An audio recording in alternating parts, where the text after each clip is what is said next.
Bill Gates has an interesting technique for seeing if you truly are an expert in your field. This is the focus group.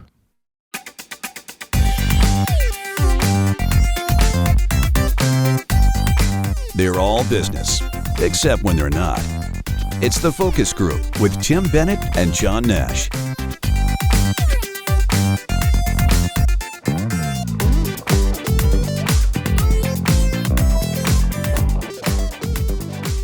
Welcome to the Focus Group. John Nash here with my very good friend and co-host Tim Bennett.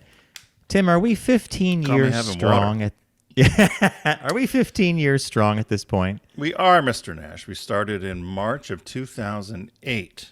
2008, over on XM. Over at XM, and we were in the old National. Was it the National Geographic Printing Building in D.C.? Yes, Tim. And then we were up at Jazz at Lincoln Center, which was great. And then there was a eventually buyout. The merger. Yeah. And they brought the truckers over, Oprah and us. That's it. And old Martha Stewart had the nerve to tell me when our show failed that she would need some help. And guess what? Martha lasted about 9 months. Yeah, her studio was around 15 years. How does Martha do a show and talk about making a souffle on the radio? I mean, it's just visual. Well, how do you make arts and crafts of Santa Claus with cotton balls? Right? Theater of the mind is radio and audio. So, hey, focusgroupradio.com is the URL for our website. And you can find all our media there, video, audio. And if you're listening on a stream, you probably already get TFG unbuttoned. And if you're new to the show, by all means, follow our audio feed and get that podcast as well. That comes out on Tuesdays. And when you're at our website, again, focusgroupradio.com, you learn about our partners, including our good friends at Deep Discount. We have some great stuff coming up with them later in the month. And that's all you need to know about us, really, except, as Tim said, it's been 15 years strong. I'm glad you remember that National Geographic building where XM Studios was. That was a really great building. Cool XM building. had XM in terms of, well, I'll say it all around. In terms of professionalism, in terms of operations, in terms of programming, in terms of creativity. XM had it all over Sirius, and it's a shame that XM did not buy Sirius versus Sirius buying XM, because I think had XM bought Sirius, it would have been a very different entity right now. I'll tell you, and that comes to the forefront. When Tim and I first proposed our show to XM, and they agreed to be behind it and produce it, they hooked us up with a really cool guy who was going to do our imaging. And the imaging is the stuff you hear, the music and the dialogue that we used in the show. To this day, the stuff that they did was a riot. Fantastic. They had, they used all these business things like, we're going to run up the flagpole, or how about they got the guy that spoke Spanish to do that thing. If you want to talk Spanish, Para español, prima número dos. Yeah, it was like customer service thing. Hello, yeah, no, it was very well done. Yeah, the great holiday of strings music and typical business stuff. Yeah. Yeah, and put us on. We were between the Iam's Pet Hour and what was it was an HRC show, right? There's an HRC show called The Agenda. Yeah, you're exactly right. It was The Agenda. Trust me, I was going to say don't trust that. It popped out of my brain. It was the Stars channel. We started on the Stars channel. And you and I were very confined because we relied on corporate sponsorships to fund the whole thing. So they kept us in a very tight lane on business. You want to know how tight it was? We had a consultant that worked with us that made Tim write scripts for every show, and we had to sit and, oh boy, we should play some of those early audios. The scripts had to be done by noon on Monday, and I had to send them to her. And you didn't even see them. I just wrote them. And then you would get and then you and I had to read them. It was like NPR. Word for word. Yeah. And if you even said the, or you didn't say the, she'd be banging on the glass. Bang, bang, bang, bang, bang, bang, bang. Because you didn't follow the script. There's no conversation allowed. No. Right? No banter. No here with my good friend. Extemporaneous conversation. No going off the script. No teleprompter. Yeah. The show was an hour long. By the time I introduced you and you introduced me, there was 30 minutes gone. Was this long? We will say this, though. The training that we received in doing that has made us, I think, far better suited to do this because we were always prepared. She's like, you always have to be prepared. Yeah. Because what happens if a guest doesn't show up? You have to be able to keep talking. The whole thing. Well, that's how Tim's list started. Remember, we had a guest that didn't show, and I had in a folder I think it was the top 10 ad campaigns of all time or something, because we had to stay in business. And so because we didn't have a guest show, we had 20 minutes to fill.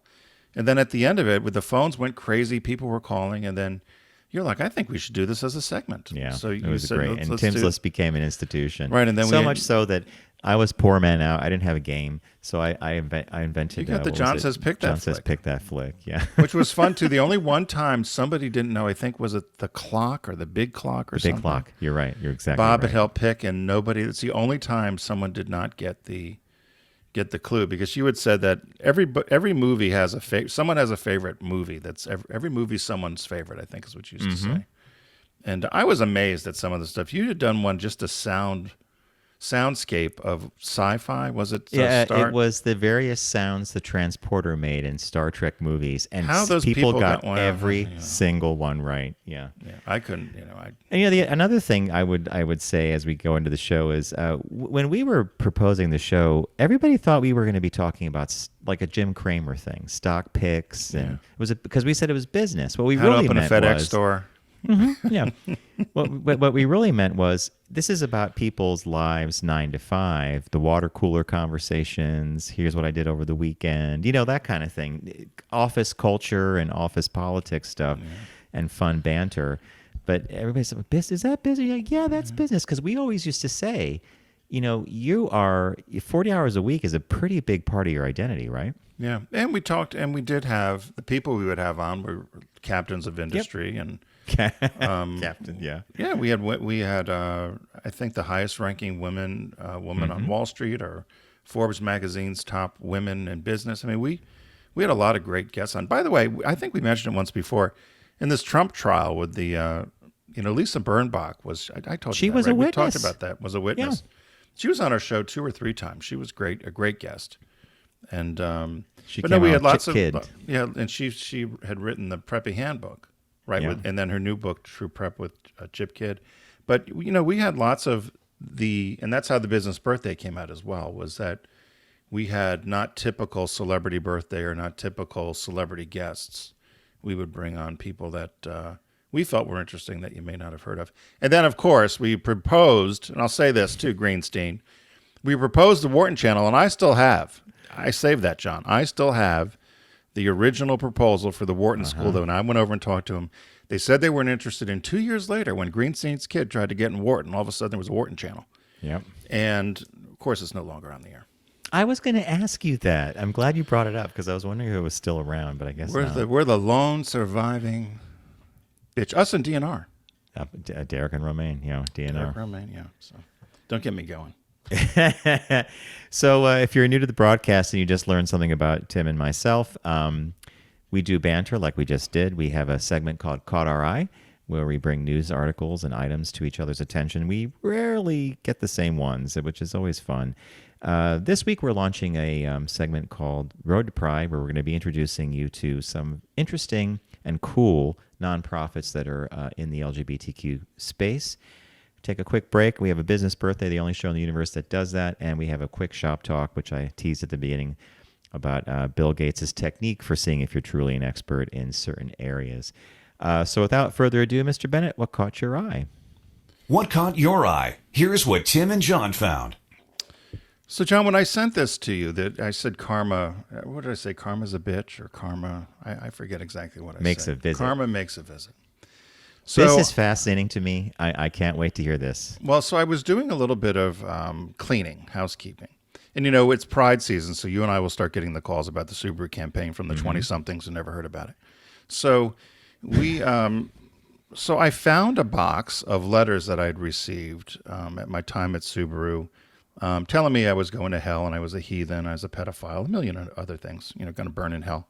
So this particular one came from the Miami Family Catholic Conference. I don't know if you can see this is the letter. Mm-hmm. The article is about Avis and Subaru support homosexual agenda or something. Right. So this was the whole world's going to hell, and here's the brands you need to boycott this month.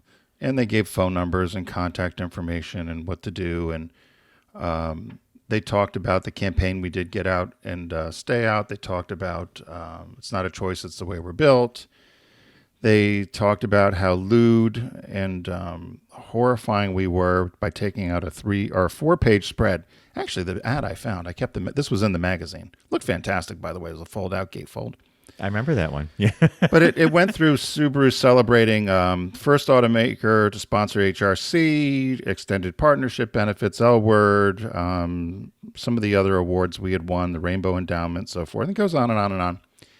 And then it talks about Avis and how they're horrible too. And so it goes on and on. It says, and it wants you to contact Subaru and tell them what heathens and horrible people they are going to burn in hell.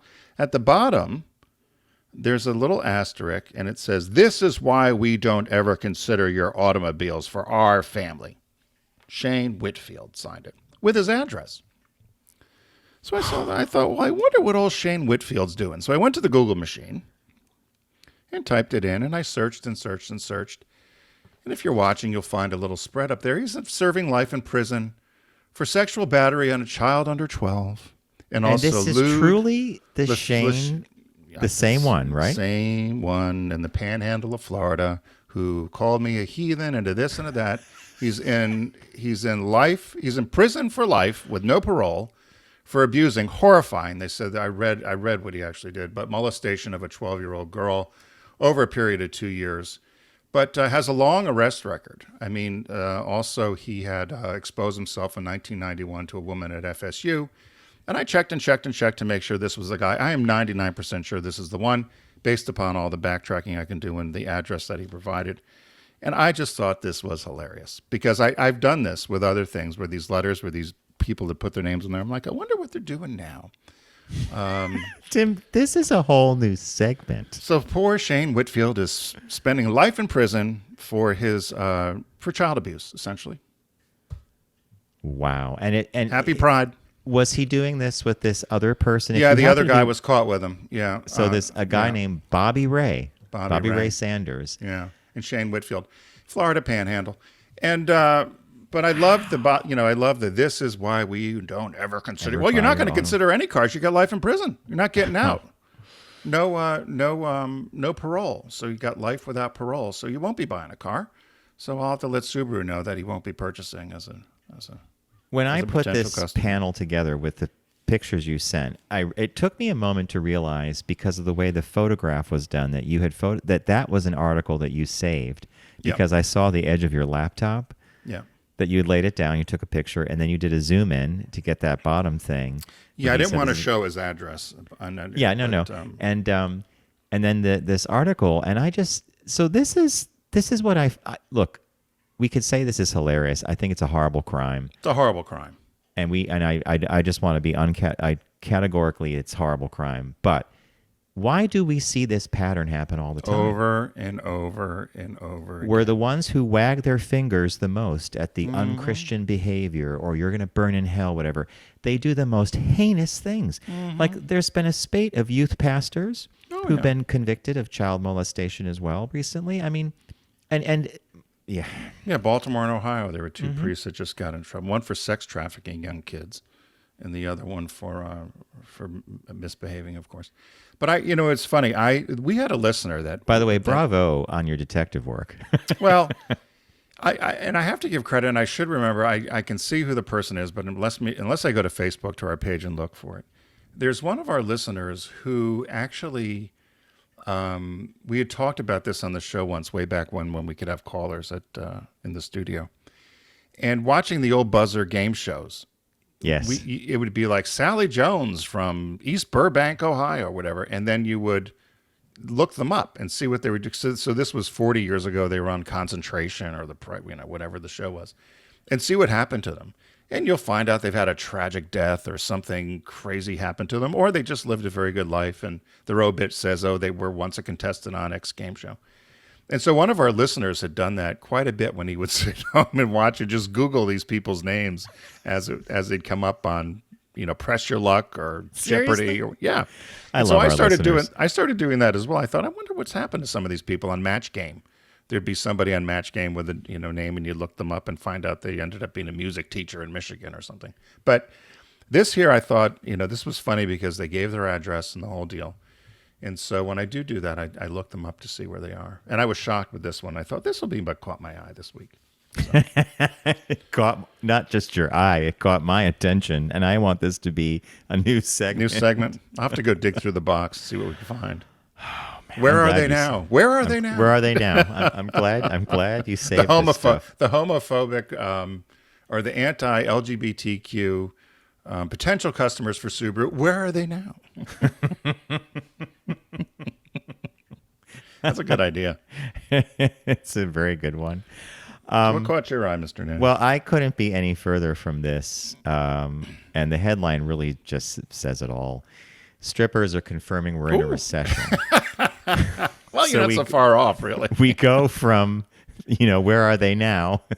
Homophobe who was in jail for molestation to strippers. Now, this article came from the Huffington Post UK. And basically, it boils down to this. Traffic in strip bars has greatly, it's been reduced. And those in the sex industry say, hey, we're already in a recession because we don't have the high rollers coming in spending the money. The article says stuff like, as with lipstick sales and luxury hair treatments, I suppose these are bellwethers for recession, the success of strip clubs seems to be another marker of an economic downturn. And the strippers are taking to social media to share what's happening with these clientele and what's happening to them as a result of their earnings often being halved. So they have pictures on YouTube and TikTok of empty clubs, right? And very few people in, and they're not the high spenders. And one sex worker said, during recessions, people stay at home more. They don't want to pay and go to bars. They're going online to meet each other.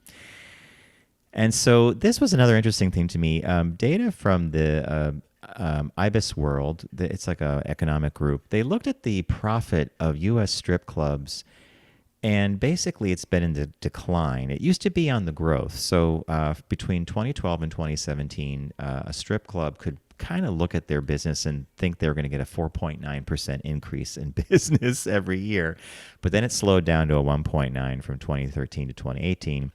And it's projected to slow even further to 1.7 in 2023. Wow. So they posit this question in the article: what effect is this slowing traffic in strip clubs having on the workers themselves? And speaking in the Metro, which is one of their papers over in UK, Nikki Adams of the campaign group English Collective of Prostitutes, so it's an actual nonprofit, says the cost of living I'll do it in British. The cost of living crisis is having a terrible effect on sex workers. We recorded a 30% jump last year in the number of callers seeking support for starting sex work. So they run like an organization that reaches out and helps people. The people who are calling are upset and scared. Women are frantically asking if we can provide food vouchers for food banks. One person hadn't eaten properly for 3 days. This is like crazy, right? Others have rung in with housing problems, being threatened with eviction or having been bullied or harassed by their landlords. They're desperately trying to work out how they are going to get through the next week. And we'll conclude this, caught my eye, with this paragraph, which another reason I was caught by it. The group has teamed up with Hookers Against Hardship, another nonprofit. And Nikki says that they are demanding some immediate action that would massively help. They're also working to ease sex workers' financial hardship and are lobbying politicians to combat criminalization laws that put sex workers in danger. So it's one of these weird things about the economy that I don't ever think about, but this is an industry where people work, they have careers, et cetera, right, et cetera. And when things go south financially, I guess they're not spending the money there, right? Well, the other thing I'm wondering, there were, at the edge of Chinatown in Philly, there were a number of little titty bars that the businessmen would go have their lunch in. And my guess is if with remote work, right, people aren't wandering the city streets to pop in for, a shot and a beer and a sandwich. I think it's a hard thing anyway. Years ago, we went to a bachelor party for a friend of ours named John who was getting married. And actually, the bachelor party ended up being mostly gay men and a couple of straight guys. And we went to a Russian restaurant where they served the vodka like in a frozen brick, whatever. Yeah. And then we went to this place called New York Dolls downtown. I'd never been to a strip club before. We go in, we had a ball. we thought this was the best thing since sliced bread. There's these tables lined up, people sitting there creasing dollar bills, pushing them across the table. And this woman came out in a leather bodice and pearls and like thigh-high boots and some boa. And Pat goes, I love her. I love her. She's Wall Street gone to seed. And we're clapping, and we went up and we started putting money on the table. And she came to the bar afterwards to talk to us. And and Pat's like, darling, you're fantastic. And then she just makes a face. She goes, oh, you're all gay.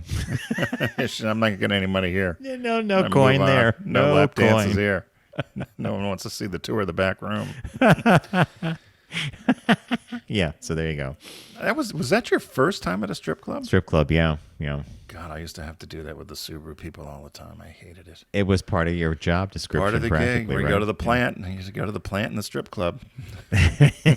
Lafayette, Indiana. And didn't they like McDonald's too? Oh, yeah, Kentucky Fried Chicken, McDonald's.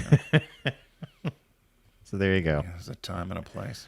So, well, that was a good one. I like that one. Too good caught my eyes. As we head into Pride season, Tim and I here on the Focus Group would like to introduce you to a segment called The Road to Pride. Each week, we're going to introduce you to some organizations you probably already know and some that you should know. So buckle up, stay tuned, and it's time for The Road to Pride.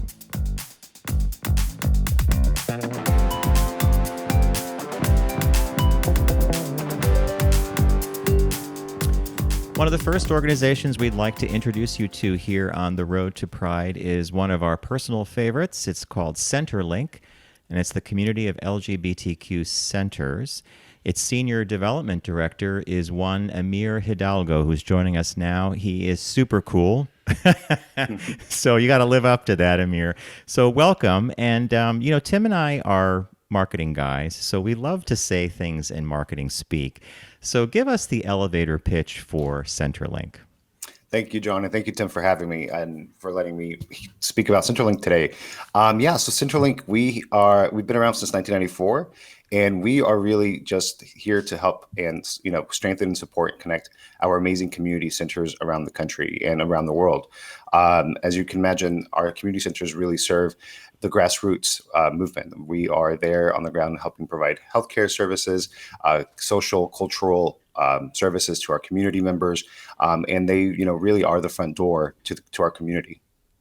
So how has we have just come through the pandemic with COVID, and now we seem to have a rash of anti-LGBTQ legislation that's happening. How have you guys navigated all that, and how have you seen that either affect your organization or change, or how has that had you guys pivot if you've had to? Yeah, so many of our centers are still coming out of the pandemic. So a lot of them were very resilient, as you can imagine. The programming really changed, and really many of them did have to pivot to providing digital services. And many of them did expand their services because of COVID, which is that was one of the great silver linings of COVID, of the pandemic. So to be greeted with all the anti-LGBTQ, I think we are now at 470 anti-LGBTQ pieces out there in the country, many of them specifically targeting the trans community. It's been very harsh on the community centers, as you can imagine, because it does have a toll. It's a mental health toll. It's a physical health toll. There are implications when it comes to these bills. The rhetoric that comes out of these things kind of gives everybody a free pass to create even more of a rhetoric to like anti-LGBTQ speech, hate, harassment. So our centers are kind of feeling that as kind of like a secondary, I would say, like effect because of just the rhetoric and the landscape that's out there. So on the plus side, though, on the positive side, the community that you guys offer at the centers, and I want to just remind listeners that Centerlink oversees or is like an umbrella organization for centers nationwide. So some communities may have very large and active centers. Some may have smaller centers that are dealing with smaller or different populations. But on the plus side, are you seeing that this community building is actually helping? Yeah. So, our centers, again, have helped always be the kind of the hub for communities to gather. Many community centers were where many of our national organizations came from and had their start from. So that still time and true and been tested over and over. So I think a lot of our centers are serving as a place for people to gather and figure out, what are our next steps in terms of figuring out what to do, especially with all the anti-LGBTQ rhetoric and anti-LGBTQ bills happening. But I think we're also trying to figure out, how do we move forward and still not let this bring us down as a community? And I think ultimately, many of our centers are kind of the luminaries in our centers. And like you said, we have these amazing big centers in big cities, and we have these amazing centers that could be in rural settings, but they are pillars in their own communities. So we try to be able to provide them specific resources catered to what their needs are, because every center is very different, and many of our centers serve very different demographics depending on where they are in the country. I think one time you had used the moniker "you were the welcome mat for the LGBT community," which I thought was a great moniker for you guys. How can people take action if they wanted to be further involved or help the centers in their communities? And on top of that, John and I, one of the programs we like that you guys have instituted is the Pride Pantries. Mm-hmm. Love that. Could you tell us a little bit about what the Pride Pantries are and how people can help donate to them? Yeah. So again, going back to silver linings of the pandemic is that many of our centers did expand their services, and many of them being like in the mental health space, many in being like senior housing, just housing in general. But one of the things that we saw a big influx was the Pride Pantries, the programming in helping address food insecurity or just providing crisis kits to people who may need it. So many of our centers have expanded this programming area. So we've been hearing the word Pride Pantries, which I think is just so great because they do provide, again, either food for people who need it or provide hot meals for people who just may not have access to it. And then also they have kits for people who may just need toiletries or basic items, necessities. And that can be everything from shaving, deodorant, socks. Those are the things that our centers are really stepping up the plate on, is addressing those needs that normally people wouldn't think of. And other things that we've seen in the Pride Pantries are just things like sports coats, things that people would wear to a job interview to help them with their job readiness and workforce development programs. Great. So, Amhir, you actually have a background. You have specifically studied this field and about giving back and being involved in not-for-profit. I think to me the most fascinating thing about what you do and the people you inspire is how you stay inspired on a daily basis. Because I guess, you never know what demons you're going to be fighting on a daily basis. There's all this up stuff, good things happening, then there's all this other crap happening. So what kind of motivates you, or what kind of thing do you turn to, or do you find solace in at the end of the day, or that keeps you going? So for me, when I used to work at GLAAD, and I think one thing that I really took away from there was just the power of storytelling and just me being able to kind of be on both ends of being able to work with amazing corporate partners, foundations, donors, and be able to see how that, whether they make $1 donation or make $1 million donation, how I'm able to kind of see that dollar kind of make a difference in that impact. So for me, being able to see both sides of like just how the funder says, hey, I want to make an impact, and then being able to see it at work and at play, and how that person who is able to make that story happen and us seeing it and being able to tell the donor what happened to that dollar. And that to me is what keeps me going. So that I'm really, again, I've been doing it for many, many years. And I think just being able to see it on both ends, many people don't get to see that. So I always like to share that part of the fundraising world. Great. Well, thanks for joining us today, Amhir. Of course. Thank you for having me. Sure. We've been talking to Amhir Hidalgo. He's the Senior Development Director at Centerlink, and you can learn more about them at lgbtqcenters.org. That's lgbtqcenters.org. Also, on June 15th, tune in to Can't Cancel Pride. iHeartMedia and P&G's Pride Charity Showcase features the most influential voices and the biggest names in the LGBT community in culture and entertainment. The event has already raised millions of dollars that benefit organizations like Centerlink. In all transparency, John and I count P&G is a valued client of ours, and you can learn more about Can't Cancel Pride at can'tcancelpride.com. Also learn more about us in the Focus Group at focusgroupradio.com.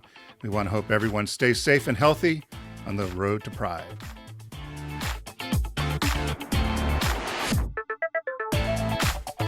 You're listening to The Focus Group with Tim and John. Learn more at focusgroupradio.com.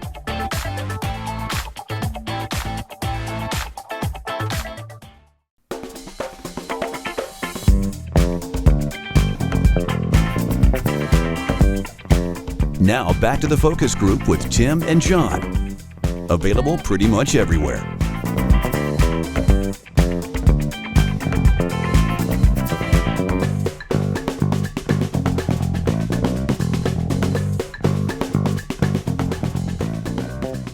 Welcome back to the Focus Group. John Nash with Tim Bennett. Focusgroupradio.com is our website.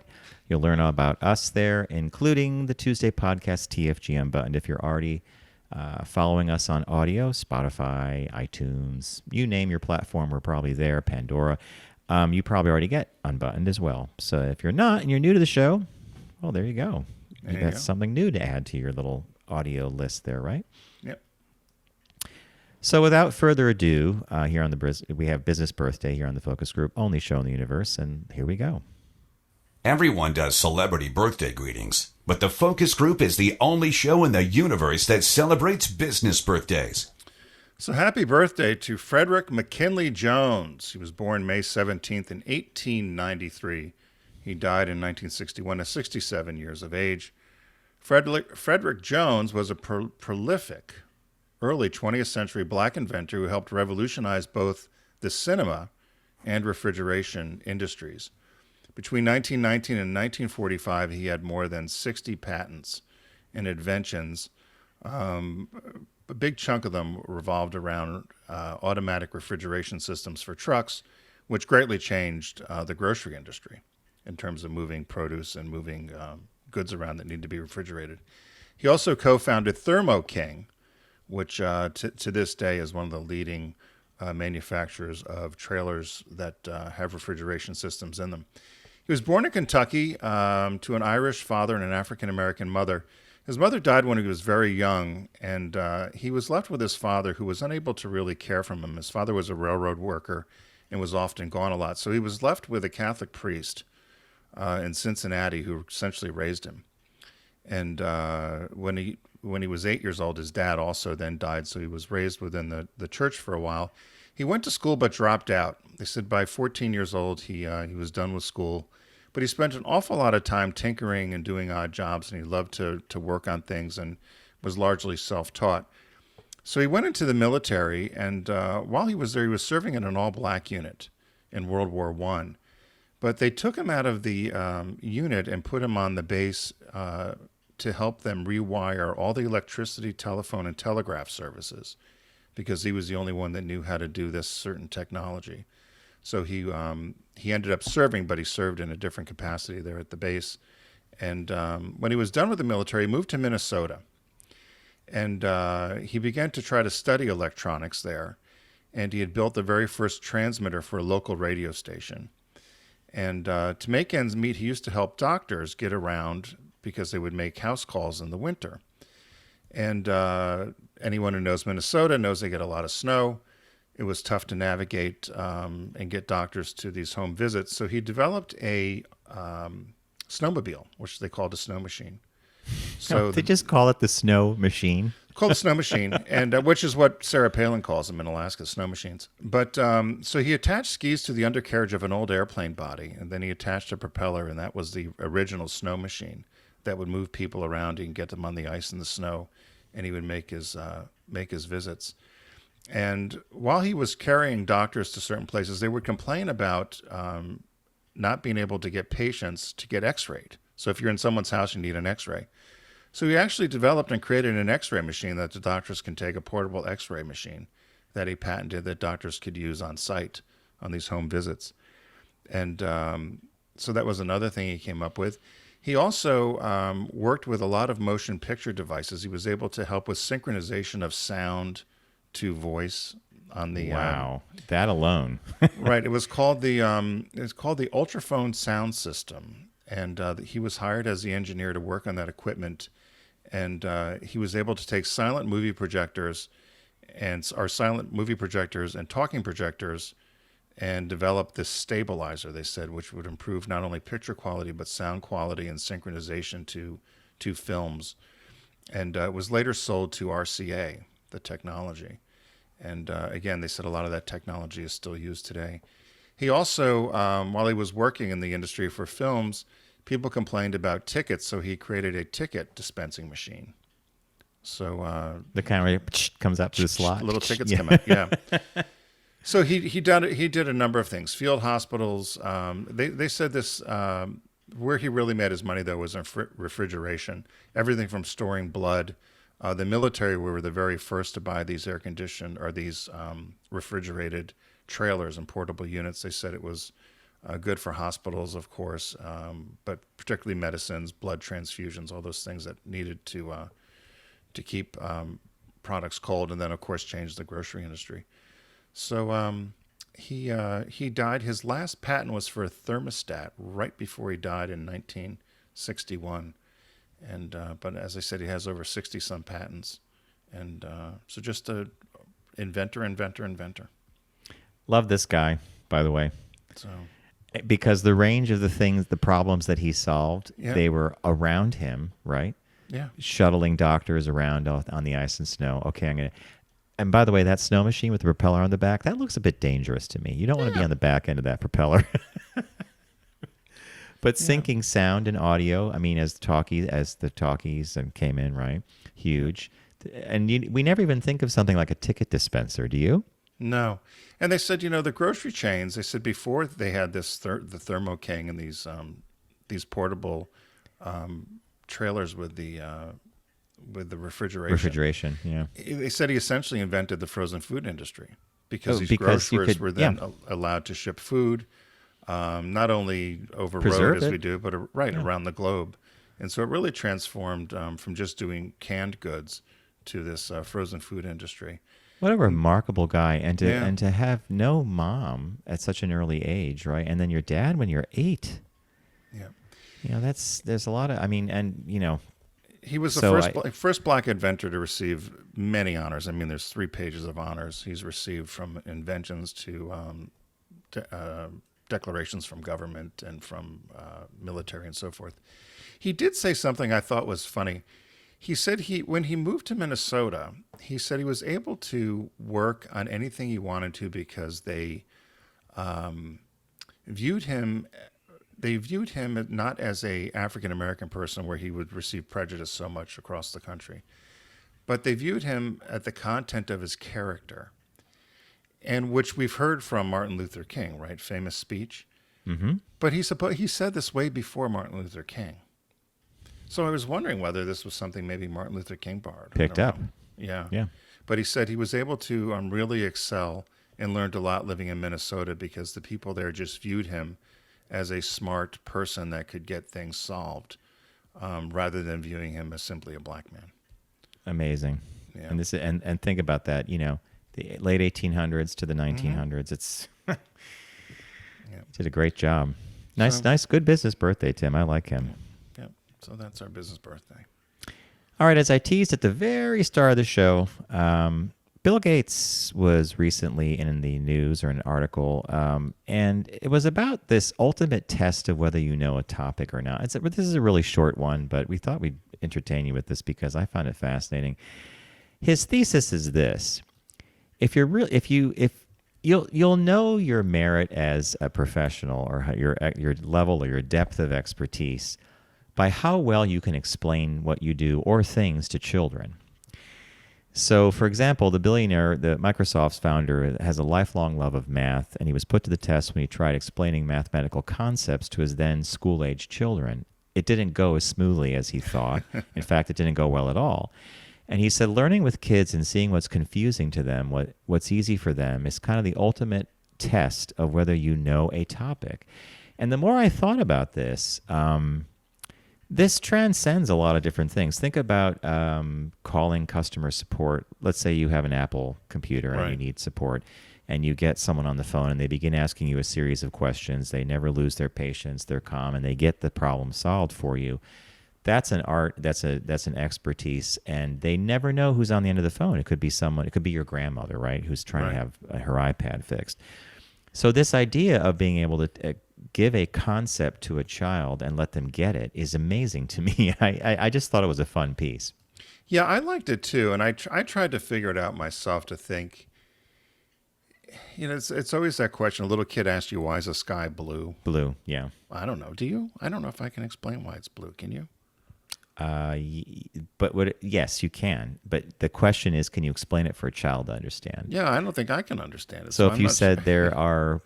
there's particulates in the atmosphere that capture the light of the sun, and it's like almost a prism kind of thing where, like, it alters the color, and we see blue because of what's in, like already a kid would be lost. Yeah, I'm you're almost lost, right? Yeah. But I tried to think, when he mentioned math, I thought to myself, my goodness. And I love how the kid said to him, "Dad, you could have done this a lot quicker. I don't need to know why. I just want to know how." Right? I think the daughter, because I was thinking about you and I. You and I were not scholars in math by any means, were we? And I had just zero interest or acumen for it. But I was trying to think about that. If you could explain something to a kid, and I thought it's a great concept, but I was trying to think of some examples. How could you explain marketing to a kid? How about this one? Apple, I believe that Apple has used this in the past. Explain the internet to your grandmother. Explain the internet to your grandmother. I mean, now you're talking. You could go crazy. You could go simple. The internet is an information delivery system. Okay, but what you know what I'm saying? Like, well, our friend Mary's father, and I thought it was a joke at first, but he called her up and asked her, wanted to know where the World Wide Web was located. Are you serious? Yeah, and she's like, "Dad, it's not." She's trying. No, I keep hearing this World Wide Web. Where is it located? Is it in D.C.? Is it It's kind of like, it's like an office of the UN. Where is this World Wide Web? Mm-hmm. Which is actually a pretty good question, I guess. Don't you think? Does it originate somewhere? Well, it's connected servers, and the servers are all over the place, right? I mean, it is I thought that was a really, really, and as you think about it, you understand why curriculum and schools and like colleges and grammar schools, et cetera, are set up a certain way because they layer in concepts, right? Right. So explaining where the World Wide Web is, I think you actually take a step back and begin. I don't even know where you begin with that one. Like an example would be explaining to someone who's worried. Let's say they have a laptop and they have all their data backed up to a cloud, like Dropbox or iCloud or something like that. And trying to explain to them that there's nothing you could do to harm your data, because you could do whatever you want to the machine, because if you get a new one, it will all come back down and populate. I've tried this, and I've gotten that blank stare. You get it from me. Every time I hear cloud, I'm thinking there's a big puffy white, cloud up above that's got all my stuff in it. Over Rehoboth. It better not rain. It's the cloud. But this reminded me of and I forget the name of the book. You just read a book about brevity.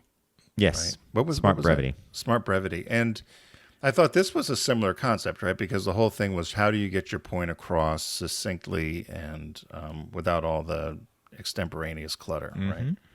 But would you recommend that book? I was thinking I should read it. I enjoyed it. Yes, and by the way, Smart Brevity is written by Jim Van de Heijn, who and other authors who started Politico and now is at Axios. And each chapter will say X number of words, 7 minutes to read. They make their point early, and like most good authors, they refresh the point moving forward with little tips and techniques, little things that you would never think about in terms of cleaning up your email, getting rid of superfluous things. How was your week? Basically their premise is people just want to know what they need to know, and they want it fast. And Tim and I have actually invoked this principle in some of the recent presentations we've been giving to our consulting clients, and it really is actually a hard skill to get what you want to say down to what the audience needs to hear. And that's the other thing that you learn in that book. But going back to Bill Gates, I guess they're sort of similar, aren't they, when you think about it? The Gates idea of how do you teach a kid, and then brevity of how do you achieve simplicity. So, yeah. No, it's a good article. It's a good choice. So thanks everyone for joining us today. Thank you, John, for guiding the ship today, and we hope you enjoyed our new segment on the road to Pride. We'll be doing that as we get into the remainder of May and into June, introducing you to some nonprofit organizations along the way.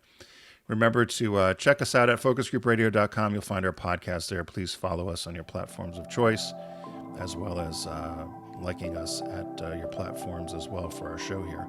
Remember, don't text and drive, arrive alive. It's that summer driving weather. John and I see a lot of idiots on the road texting. Weaving. And, swerving and weaving and texting. So everyone have a safe week, and we'll see you on Tuesday. Take care.